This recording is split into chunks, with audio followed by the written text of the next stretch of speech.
Greetings to those who watch below.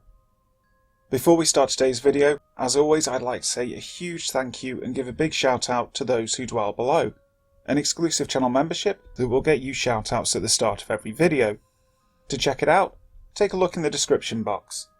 Also, if you haven't already, please subscribe to the channel, click on that notification bell so you know when the latest video goes live. So thank you to Steffi Ray, Wicked Witch, Jess Black Curtain, Lisa Watts, Lefty Kim and Christina Groves. Today we are continuing with our paranormal tour of the US, with today's stop being Kentucky. Pike County, Kentucky. Tall Dark Man with Horn-Rimmed Glasses by BF Man 67. I grew up in the mountains of eastern Kentucky. I lived in a number of coal camps, towns built for the families of the miners that worked in the mines. One town in particular, Greenuff in Pike County, was the site of my story. My twin sister and I were in the first grade. We walked to and from school with two of our older sisters and our brother. Normally there was a whole group of us walking to and from school. On this particular day, about 7 or 8 of us in a group stopped in front of our house and were laughing and talking before we went in. My dad worked on the coke ovens in a little town called Allegheny about 3 miles away. My mum and a friend ran a restaurant just up the road near the coke ovens. We were early latchkey kids, I suppose. Anyway, we were standing in front of our house when one of the kids asked, "Who's that standing in the window?" We all looked, and sure enough there was a man standing looking out the front window at us. Now this was not cause for undue concern. We had a fairly large extended family, and occasionally a family member came visiting, and my mum would give him or her a key to get in the house, until she or my dad would get home. This fellow we did not recognise though. Anyway, we left the group and went in the house. We were surprised to find the front door was still locked. We yelled and hollered, trying to find our guest, but try as we might, no one was to be found. An hour or so later, we were out in the backyard playing ball with several of our friends, some of whom we had walked from school with. One of the kids pointed to an upstairs window and shouted, "There he is again!" Sure enough, there he was watching us again. I want to stop here and describe this elusive chap for you.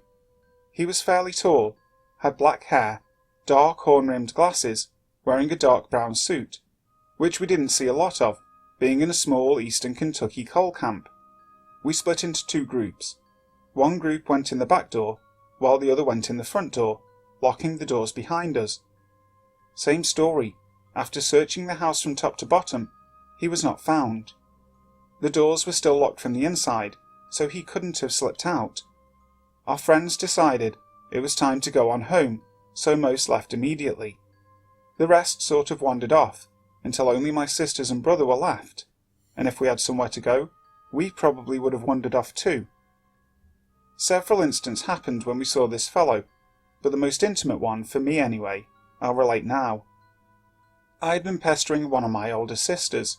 I was just fulfilling a younger sibling's obligation, don't you know. Anyway, she had reached the breaking point, and I knew that retreat was the wisest choice, so I ran through the house and down the basement stairs. Someone in the past had enclosed the space under the basement stairs to make a small storage space. I had claimed this space as my hideout. I hit the floor of the basement, ran around and into the hideout. There was a light hanging down a length of wire, so I reached up and pulled the chain, flooding the space with light. There, not 2 feet away, stood the tall man with the horn-rimmed glasses. I quickly turned and ran smack into my sister, who had anticipated where I was headed. I quickly, but with considerable stuttering, told her what I had seen. We both turned around and looked, but the fellow, once again, had vanished. We got to telling folks in the neighbourhood that we thought the house was haunted. One old lady, I think she was Noah's bookkeeper or navigator, said that the fellow that had lived in the house was, years before, the superintendent of the mining operation, and, though no surprise to us, matched exactly the fellow we had been seeing. He had been killed in the mines several years before we moved into the house. We also found out that his house had been the company clubhouse, the house where the superintendent lived and where visiting officials stayed in town. All this happened back in 1953-54-ish, but I remember it as if it happened yesterday. We moved out not long after that. One of my dad's friends rented the house, and about a month later came visiting us, asking if we had seen any strange things there. They went on to describe a man they had seen there, a tall man, with black hair, wearing dark horn-rimmed glasses, in a dark brown suit.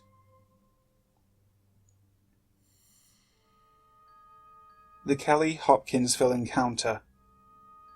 The Kelly-Hopkinsville Encounter, also known as the Hopkinsville Goblins case and the Kelly Greenman case, was a claimed close encounter with extraterrestrial beings in 1955 near Kelly and Hopkinsville in Christian County, Kentucky.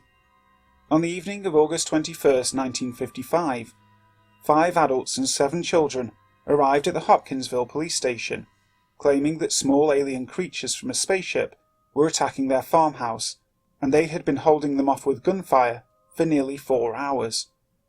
2 of the adults, Alma Sutton and Billy Ray Taylor, claimed they had been shooting at 12 to 15 short, dark figures, who repeatedly popped up at the doorway or peered into the windows. Concerned about a possible gun battle between local citizens, 4 city police, 5 state troopers, 3 deputy sheriffs, and 4 military police from nearby U.S. Army Fort Campbell drove to the Sutton farmhouse, located near the town of Kelly in Christian County. Their search yielded nothing apart from evidence of gunfire and holes in window and door screens made by firearms. Residents of the farmhouse included Glennie Langford, her children, Lonnie, Charlton and Mary, 2 sons from a previous marriage, Alma Lucky Sutton, John Charlie Sutton, and their respective wives, Vera and Aline. Aline's brother O.P. Baker and Billy Ray Taylor with his wife June.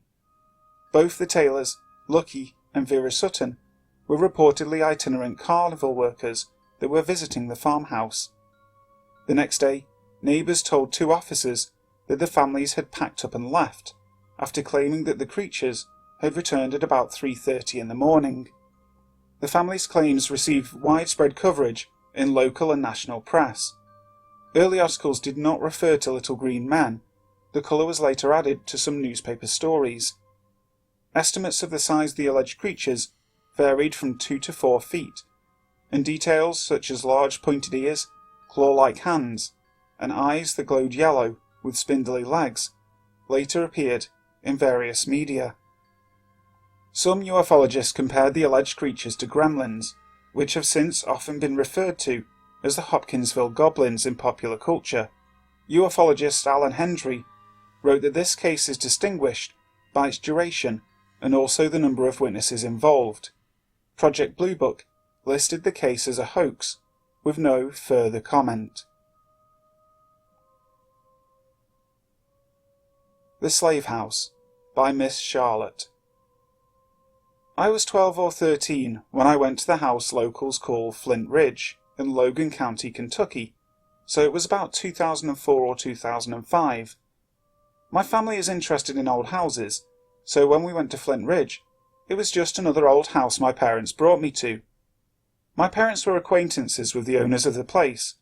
No one was living in the house, but it was in the process of being restored for future residents. I knew nothing of Flint Ridge when we pulled onto the tree-lined driveway, but I had a slightly sickening feeling in my stomach just as we pulled in. The old federal house with its narrow windows rested at the end of the drive, and an expansive lawn lay in front of it. Everything was fine, and my family and the friends that came with us chatted and looked around the front yard. It was a very old house. For Logan County, a house from 1803 is ancient. We walked on the front porch, and someone tried the front double doors, and they opened. It had not been locked at all, and the owners did not know we were coming. We walked inside, and the house was a treasure. Everything was as it was in 1803, and was being beautifully restored. I may not mind living in such a lovely house, but an uneasy feeling kept creeping on me the entire time, and it became stronger and stronger. We went upstairs and there was a little room. It was a room within a room, and a little door that led to a built-out area hung open. I couldn't go into this room. Something didn't seem right, and a powerful feeling of dread came over me. As I walked down the steps with my father, I felt somewhat upset. I had mentioned earlier to my mother I didn't really like it here. Everyone else seemed fine. Right when we got into the van, it happened. I burst out in a frenzy of wails and sobs and screams. I dejectedly cried and suddenly started screaming, "That house is evil! Evil is there! A bad house! That house is evil! Darkness lurks there! Demonic! Evil! Evil! Evil!" That was all I could say, and my parents and friends looked at me in a stunned manner. They didn't know what to say. I was engulfed with an overwhelming feeling of terrible dread and anguish when I stepped out of that house. Though I felt a little bit of sadness, a force of great evil had made itself known to me. It was evil that I felt, and more than anything else, if evil is too broad a word, then a great feeling of wickedness, immorality, and wrong. I was weeping as if a loved one had just died in front of me. My mother tried to calm me, but it was no use. My uncontrollable tears poured out of me, and I know, to this very day, that something very dark and sinister lurks in Flint Ridge. But that is only part of the story. As I noted earlier, I knew nothing of the house before going into it, nor did my parents. But my parents asked some locals about the history of Flint Ridge. Flint Ridge had been built by a very wealthy man in 1803, so wealthy that he also had a townhouse in the town of Russellville, about 15 minutes north of Flint Ridge's location. It is called the Washington House. This planter had many slaves. It was at Flint Ridge where he not only had his plantation, but slaves were sold and auctioned. The current owners of the house also found an outbuilding with shackles in it, where people would have been chained to the walls. All of this information was known to me after my experience, and is only a hint to the atrocities that would have occurred there. All the torture, rape, murder, and degradation of people, as is what came with slavery. After the fact, I also learned about the ghostly experiences of others. A man claimed to have been doing restoration work on some scaffolding on the house, and said he saw an elderly African-American man on the front lawn. The old man carried a cane. For literally 2 minutes, the man said, they silently looked at each other in the eye. He jumped down from the scaffolding to confront the man, and he was gone. Another worker on a different occasion said he saw an old cane in the very room I didn't want to go in. He said that evening the cane disappeared. Some ghost hunters also went to Flint Ridge one night, and as they stood on the front lawn and had locked the doors, the front double doors literally blew open as if a gust of strong wind had pushed them. I attest that my experience is true, and I am convinced that I was feeling the horrible things that must have taken place at that house. This event disturbed me so much that I am still having nightmares about it, and I hope to never go there again.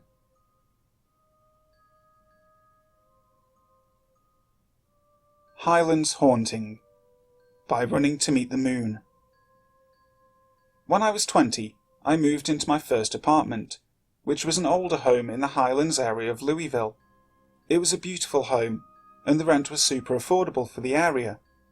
Despite sensing a feeling of a presence during the walkthrough, I was still excited to move in. It didn't take long for paranormal activity to start.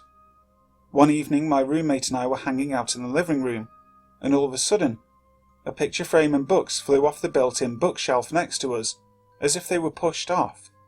I think it's important to note that these were very deep built-in shelves. If the frame and books had just fallen over, it would still have been in the shelf. We just looked at each other, completely in shock of what had just happened, and trying to rationalise how it could have happened. But knew, unless they were pushed, they wouldn't have flown off the shelf the way they did. The next occurrence happened when I was in the shower. I saw a tall, dark figure walk past the shower door, and assumed it was my roommate, since he was tall and his work uniform was black. I started talking to him, but got no response, and didn't see anyone pass by again. When I got out of the shower, I went round to the other side of the bathroom to the sink vanity area, and said, "Hello, did you hear me?" Only to come around the corner to find no one there. I looked in the adjoining closet. Still nothing. At this point I was feeling scared. I called my roommate and asked if he had been home and had come into the bathroom.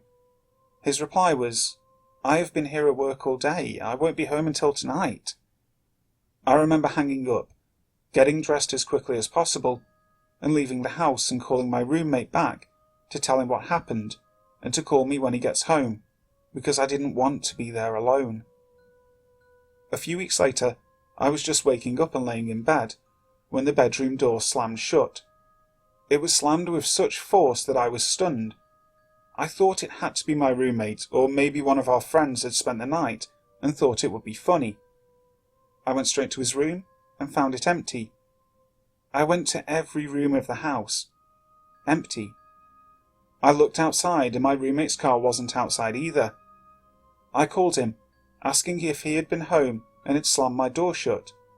He replied that he had gone out after his closing shift the night before and crashed at one of our friends' houses. I was so terrified that I literally grabbed my car keys and ran out of the home in my pyjamas and drove to my college campus. I sat in the library all day until my roommate got home. He was in shock that something else had happened. From then on, we started sleeping downstairs in the living room, and neither one of us would be there alone. Hoping to get some answers, we approached the landlord and asked if any other tenants had experienced activity like we were experiencing. She was very short in her replies and wouldn't give a direct answer. Next, we contacted the Kentucky Ghost Hunters Society for help. We only told them we had been having activity, and they sent paranormal investigators and a medium. As soon as the medium walked up the stairs towards my bedroom, they stopped and said, "There is a dark figure standing in the door of that room. It is not a good spirit." I left at that point, due to feeling overwhelmed by what was happening. The medium also detected the spirit of a child around the age of 5, and the spirit of a man who was not a threatening entity, but just walked circles around my roommate's room. They said if we were to experience mischievous things, such as items falling over or things moving, it was most likely the spirit of the child. My roommate and I looked at each other, and then told the medium about the items on the bookshelf. The entity focused in my bedroom was the one they were most concerned about, and they communicated they feared it may be demonic and didn't want to leave. Naturally, I opted to move out shortly after. In the process of packing, I turned to set a box in the hallway, and as I did, I stepped into a misty cloud that disappeared as quickly as it had appeared. I didn't feel threatened by it, just confused as to what I had walked into. On my last day in the apartment, my mum came over to help me clean. When it started to get late, she told me to go on back to their house since I had a test in the morning, and that she would finish mopping the stairs. It wasn't long after I got home that she came home. I remember her face was pale and she looked scared. When I asked what was wrong, she said she had been mopping the stairs and heard someone pacing back and forth in the bedroom above her. Knowing my roommate had already moved out and she was the only one there, she left as quickly as she could. I remember her telling me, "I don't know how you live there." To this day, I don't know how I did either. Though years have passed, I still get the chills when I talk about the experiences I had in that apartment.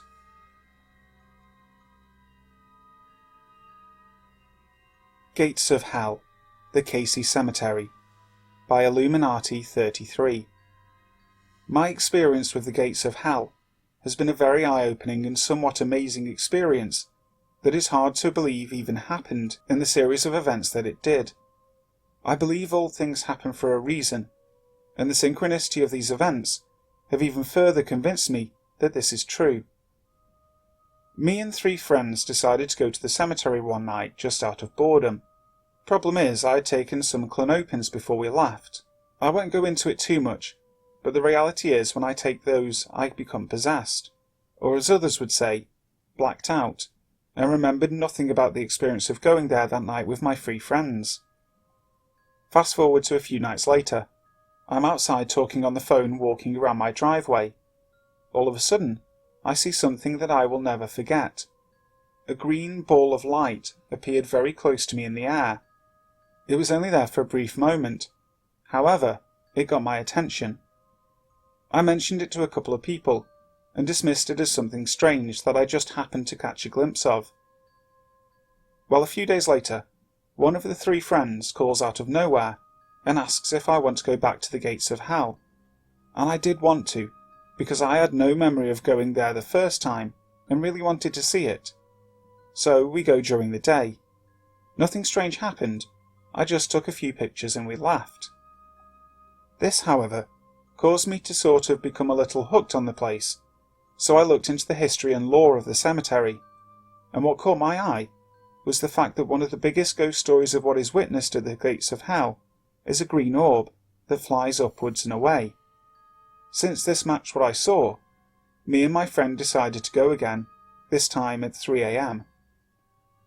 It was very foggy, and the feel and energy of the moment really was coming together, but I couldn't believe what happened next. We were 10 minutes or so away from reaching the gates of hell, when me and my friend's conversation led her to telling me that on the first night we originally went, the night I have no memory of even to this moment, she tells me the most important part of this whole situation. She says while I was possessed high on the clonopins, that I was going around bashing tombstones, knocking them over and trying to destroy the graveyard. I have made the mistake on clonopins for years in the past, and know that when I hear these types of stories, that it's true, and my demon was in control. But this put the story together. I disrespected the tombstones at the gates of Hell Cemetery, so the green orb followed me home, and made sure it got my attention. I realised this 10 minutes before we were about to get there.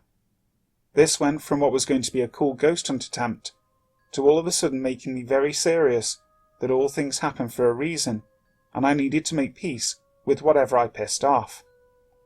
We got there, and it was dead silent. We parked the car and turned it off. Fog surrounded the car for a bit, as I sat inside and observed my surroundings. While I was concerned with physical people, I had read about rituals being done there, or stories of rednecks chasing people off. The fog surrounded the car, and slowly disappeared, as if the fog was observing us and had checked us out. When I finally stepped out of the car, the fog was completely gone, and it was dead silent. My friend was terrified, so she stayed in the car. I actually had my head on straight, with no fear at all, which I'm proud that I managed to do. I wanted to try and make things right, with whatever green orb type entity that was trying to get my attention at my house, which I assume was a sign of anger and disappointment. So I felt I needed to put out the energy of love and ask for forgiveness. However, in the middle of me trying to explain myself, I started to hear something moving in the woods. You have to understand it was dead silent. Then, the footsteps breaking the twigs in the woods moved towards me, and since I was unprepared and unarmed for any sort of conflict, I went quickly to the car and told my friend to get the hell out of there. She kind of drove a little wild, trying to get out of there as she was startled. However, we got out safe and sound. She did, however, mention feeling a presence that was attached to the car. I didn't feel anything. As I researched a little more, I noticed something that is called the spook, who runs people off from the gates of hell, which I figure seems to be what happened. I'm worried that I may not have done or finished whatever I was supposed to do to fix the situation. I can only pray that everything has worked out the way it was supposed to. My late night tip: don't mess with the gates of hell, the Kasey Cemetery, in Elizabethtown, Kentucky. Hi guys, thank you so much for listening to today's video. I really hope you enjoyed it. If you did, make sure to hit that like button, and also if you haven't already, subscribe to the channel, clicking the notification bell so that you're aware when the next video goes live. So, until next time, sleep tight.